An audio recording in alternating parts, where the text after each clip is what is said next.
Hey everyone, welcome back to Just Driven. Today we've got something absolutely fun for you guys. We're diving into a behind-the-scenes secret that has never been revealed about the making of the Too Fast, Too Furious.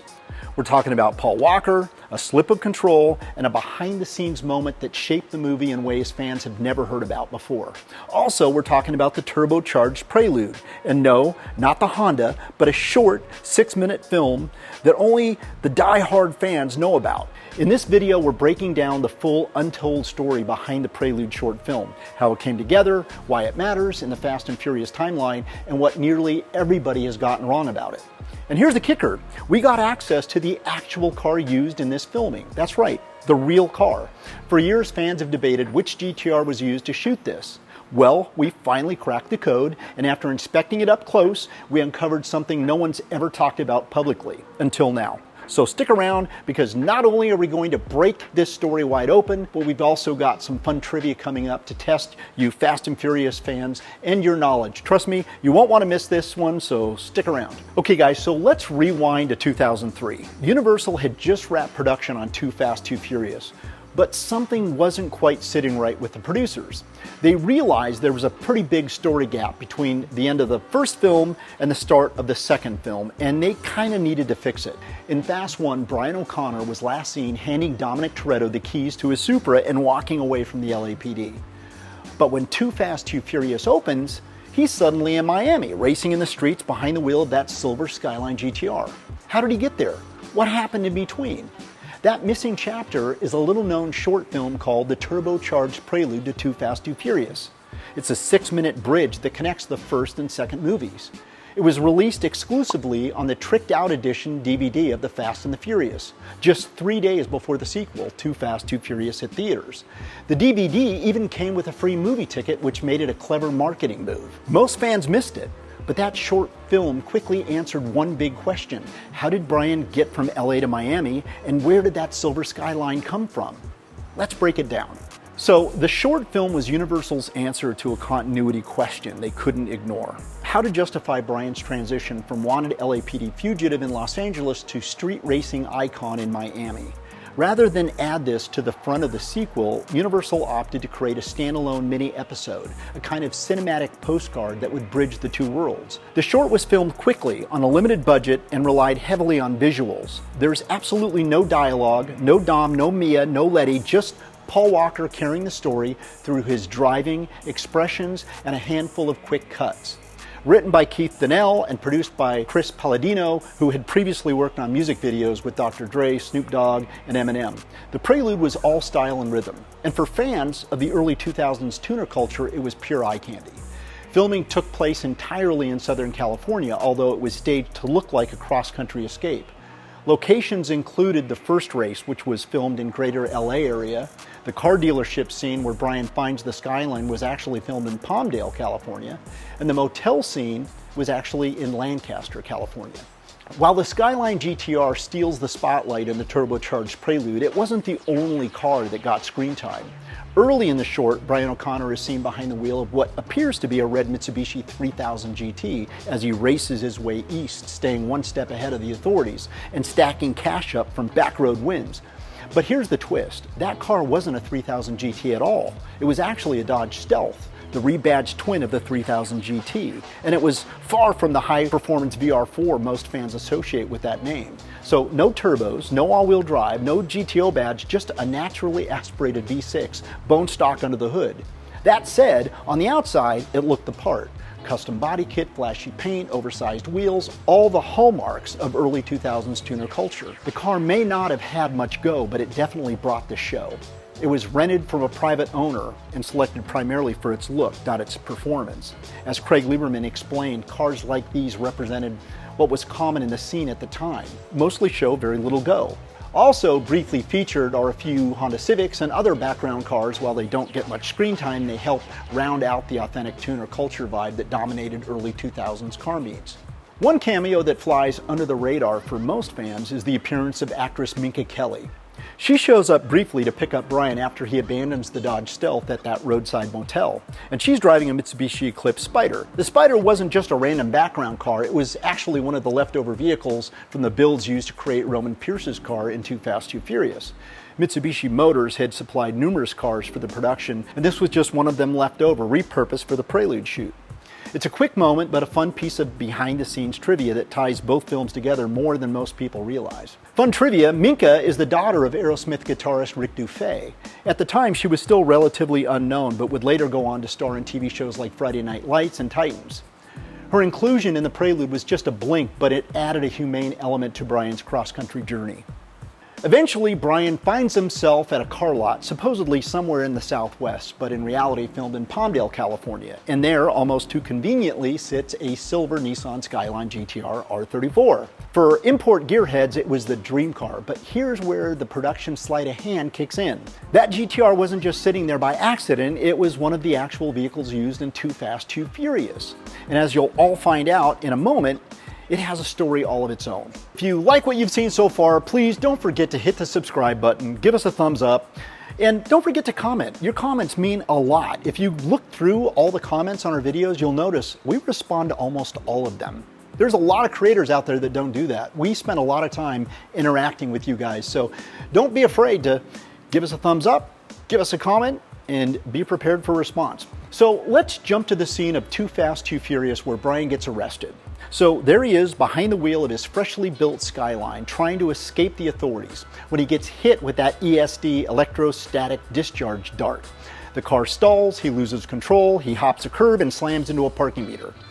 But if you look closely, and we mean really closely, you'll notice something unusual.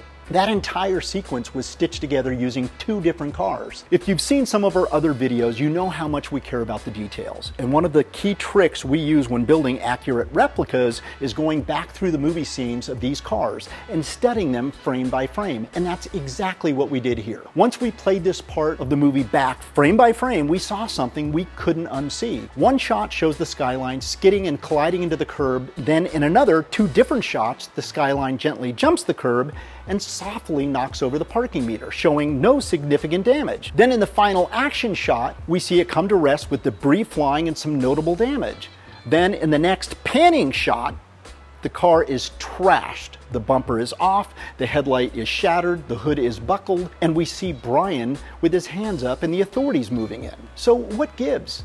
Well, here's the truth. That final crash shot wasn't planned at all. It wasn't even in the script. Based on my personal conversation with Paul years ago and confirmed by eyewitnesses, including Craig Lieberman himself, Paul had asked the director if he could do some of the driving for that night's shoot. With only one camera rolling at the time, Paul was handed the keys to the first unit principal Skyline VIN 3854 for what was essentially a warm-up run. As he came into the scene at speed, the Skyline understeered hard while at full right steering lock. The car jumped the curb and slammed directly into a fixed trash enclosure, and the damage was pretty serious. Everyone on set was shocked, and of course Paul was pretty upset, but mostly embarrassed, and fortunately not injured. The car, however, first unit principal wasn't so lucky. It had sustained some pretty serious damage. Destroyed left front wheel, destroyed hood, crushed front bumper, bent radiator support, broken headlight, twisted suspension, and oil leaking everywhere. After everyone calmed down, the director went back and looked at the only camera that was on that just caught that one distant angle of the collision. Rather than scrap the footage, the director made a call. They decided to use it. So that's the actual car you see in the final arrest scene where Brian throws his hands up in the air. But one camera angle wasn't enough. To fully sell the scene, they now had to write the crash into the script and shoot additional angles without wrecking another car. Well, that's where the second unit principal Skyline 6819 came into play. Now, if you guys have checked out Craig Lieberman's video on this subject, you'll know there were 5 Skylines in total used for the making of this movie. I won't get into every single car and what its intended purpose was. Check out Craig Lieberman's video for that information. I'm going to just kind of stay focused on this particular car we're talking about. So let's break the sequence down frame by frame. Let's do a scene analysis. As soon as the ESD dart goes off, you'll notice it appears to hit the right side of the car. Sparks start flying through the electronics, the car goes full right lock, brake lights are illuminated, and then it hits the curb. The trash enclosure is obscured by the car's body, and the shot cuts just before the car comes fully to rest. Interestingly, in freeze frame analysis, we could see the ESD dart is not actually attached to the car, but hey, let's not overanalyze the VFX here. What's important is this. The shot is the original test run with Paul driving VIN 3854, captured with that one lucky camera. Next, we cut to a new angle, a sidewalk POV. And now we're looking at the second unit Skyline VIN 6819. This car gently hops the curb, heads towards the parking meter, and crashes into it, breaking off the head. The headlight remains intact, the hood doesn't crumple, and the bumper stays fully attached. And then we cut to the final shot, the climactic hero shot of the car at rest. Here they brought back VIN 3854, the damaged first unit Skyline. So, the clutch is popped to jolt the car to a stop. In its final position, you'll see the bumper drop, shards of pre-placed glass fly off the hood, and the light debris effects kick in. It's a brilliant bit of movie magic. The crew, the director, the editors stitched it all together using limited footage in two cars. And still, it made it feel like one seamless, dramatic EST takedown scene. The results fans never knew, well, until now. After filming wrapped, the Paul Walker crash car first unit principal Skyline 3854 was damaged beyond further use for marketing or other uses and was sold off to an overseas buyer.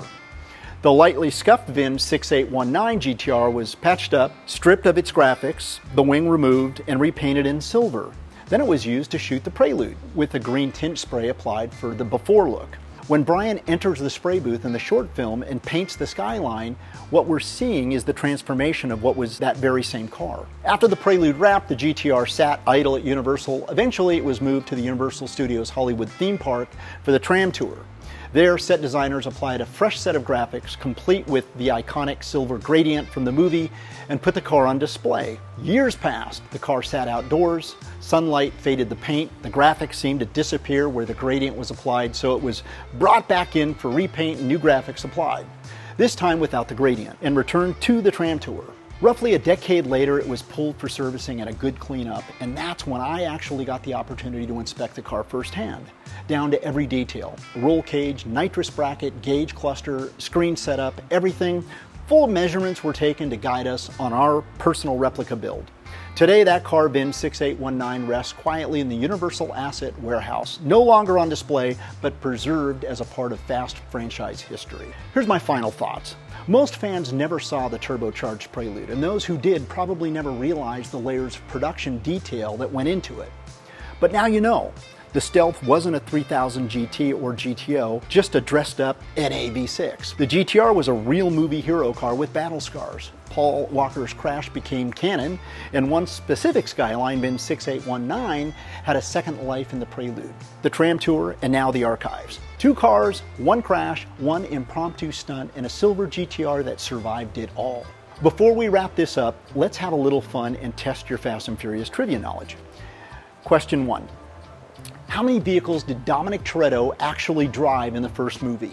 Not how many he owned, how many did we actually see him drive on screen? Go ahead, pause the video right now and drop your answers in the comments below and come right back. No cheating. Okay, so question number 2, same deal. This time for Brian O'Connor.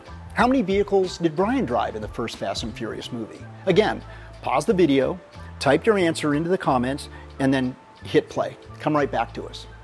While you're thinking on those two, let's talk about what's coming next. In our upcoming videos, we're going to start dropping trivia questions like these more often, just to see who out there really knows their stuff, because let's be honest, even the biggest fans sometimes forget the little things. Cars get swapped, scenes move fast, and before you know it, we're watching Dom in a new ride and thinking, wait, did he actually drive that? Some of the answers might surprise you. A lot of time has passed since the first movie, and we tend to remember the big moments, but not always the full picture. So now let's reveal the answers. If you answered 5 for Dominic, you nailed it. And if you guessed 4 for Brian, you nailed that too. And if not, hey, now you know. So if you guys go over to our IG account at Just Driven, we'll break down each vehicle for you. So make sure you follow us and be sure to check out that post. And listen, thanks so much for watching. We hope you enjoyed this deep dive into the turbocharged Prelude and all the little hidden details that never made it into the mainstream Fast and Furious lore. If you haven't already, please make sure to subscribe. Your support truly helps us keep creating content like this. And as you know, we work directly with the studios. So we'll be bringing even more insider info, behind the scenes stories, and access to the real cars used in the films. There's a lot more to come, and we don't want you to miss any of it. Thanks again for watching, and we'll see you on the next one. When the filming was going on for Fast 4, that's where they used my personal Bayside Blue Skyline as the hero car. There was lots of conversation going back and forth between Paul and I. In Fast 4, there's a scene where he is picking from a list of vehicles that are in the city impound. And he's going through photos, and the gal is giving him an opportunity to select which cars he wants to use to build this car that he's going to compete in the race so that he could ultimately become a driver drug smuggler. As he's going through the list of cars, a white Skyline GTR R34 shows on camera, which ironically was his car with this embossed, horrific GTR logo embossed on the hood, all done through, you know, special effects. He picked that one, he called out the number, and he goes, I wrecked one of those. And yeah, he really did wreck one of those. So yeah, Paul actually, at my warehouse, we were just shooting the crap, as we often did. He kind of spilled the beans on that story, because we talked about the understeer issues of GTRs. Because they're so heavy and because they're all-wheel drive, they do have a tendency to understeer, and there's a certain alignment practice that you apply to those cars to keep them from understeering.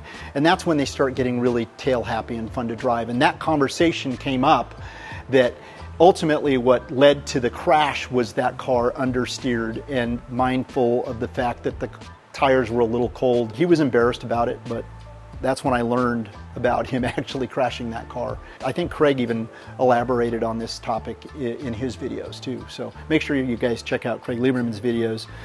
He is just, there's a wealth of information there that he's been providing for years and years on all these cars and all the different installments of the franchise.